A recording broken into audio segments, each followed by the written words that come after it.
Okay, next subtopic is 5.3 self-inductance. Okay, first is 5.3a, define what is self-inductance.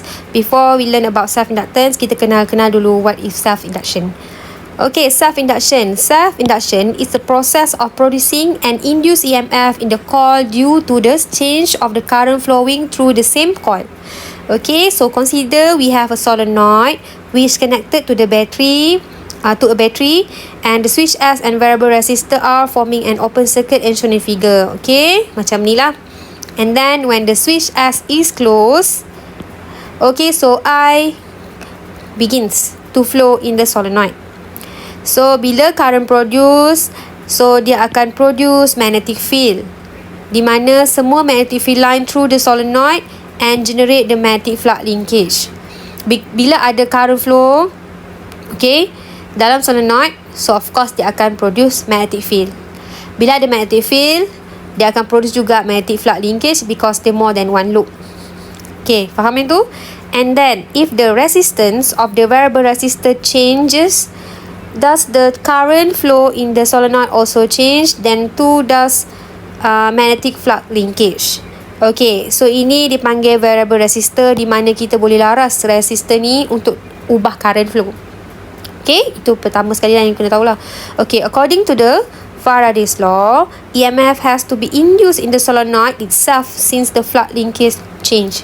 Maksudnya, macam mana pun induce tu berlaku, sama ada dalam diri dia atau diri orang lain, bukan orang lah, sama ada dia ataupun sebelahan dia tu, okay, so mesti ada perubahan terhadap flux, mesti akan berlaku induce EMF.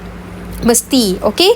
So with the Lenz's law pula, dia cakap the induced EMF always oppose the change that has induced it, and it known as a back EMF.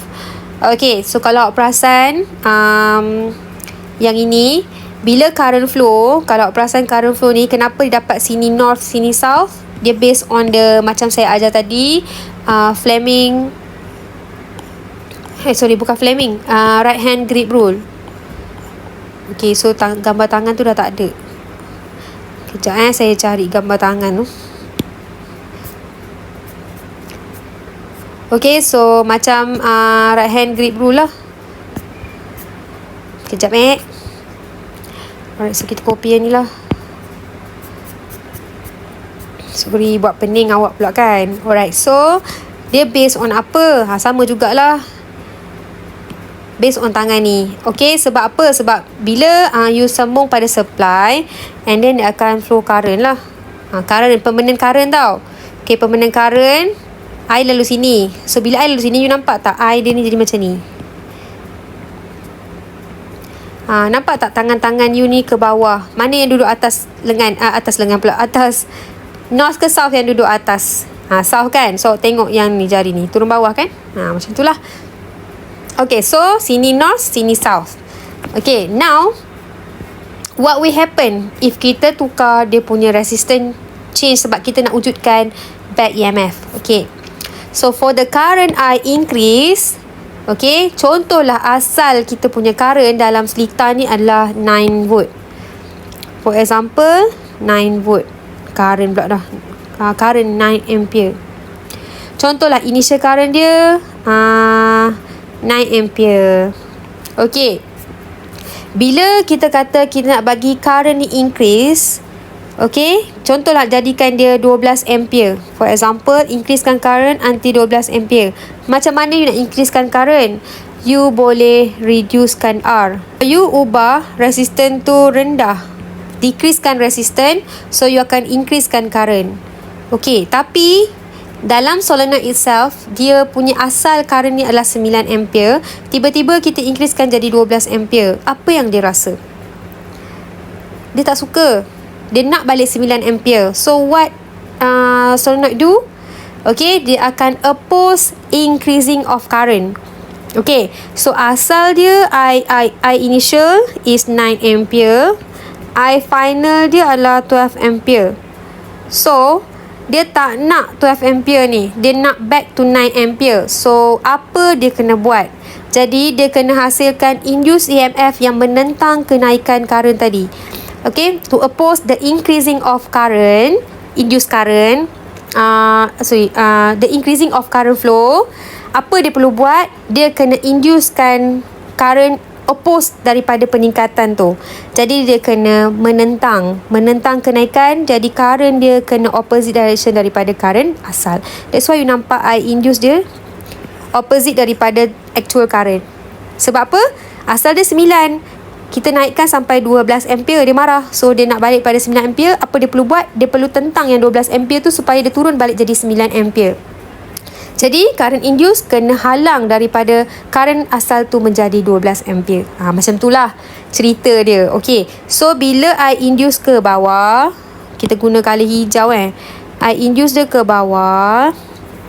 Okay, so tadi yang colour merah tu ke atas. Sorry, yang ini salah lukis.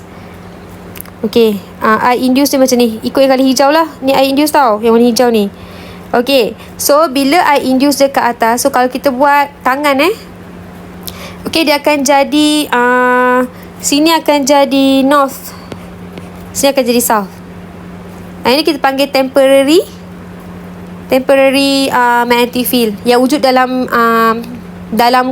solenoid ni. Okay, so direction of induced EMF, okay, is in the opposite direction of the current I, because dia berlaku increasing of current. Okay, boleh?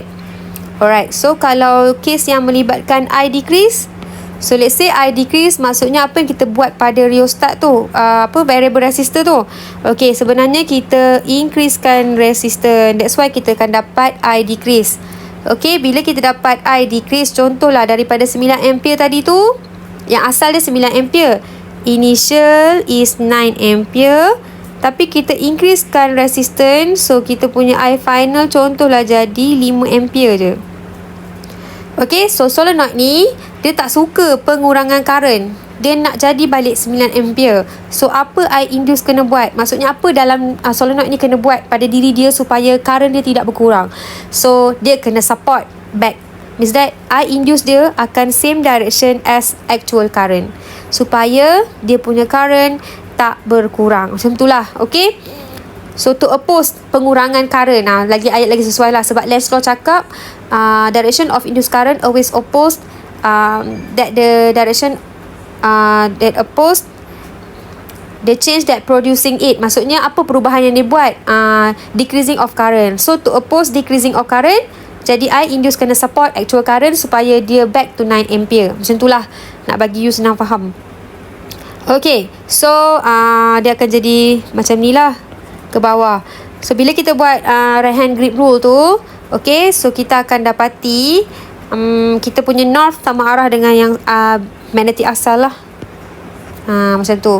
As long as you tahu apa function berlaku dalam self inductance. Maksudnya self dia buat sendiri, berlaku dalam diri dia sendiri, tidak berlaku pada orang lain, dan dia juga ada apa? Dia ada supply. Tapi dia berlaku juga induce yang kita panggil self inductance. Because apa? Because ada perubahan current. Bila ada perubahan current, akan ada perubahan B, akan ada perubahan magnetic flux linkage.